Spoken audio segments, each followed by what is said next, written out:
Глава Якутии сегодня провел рабочую встречу с главой Нерюнгринского района. В ходе встречи отмечен высокий уровень организации поддержки семьям военнослужащих. Айсан Николаев подчеркнул, что все меры поддержки, установленные на федеральном и республиканском уровне, должны доводиться вовремя.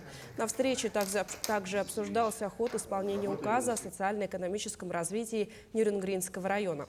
Напомним, что документом определены конкретные объекты инфраструктуры, которые должны быть построены или обновлены до 2026 года.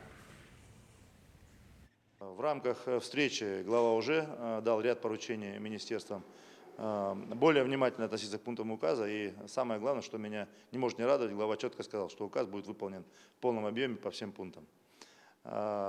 Также очень подробно с главой обсудили те меры поддержки, которые оказываются в нашем районе, семьям мобилизованных и непосредственно самим мобилизованным ребятам.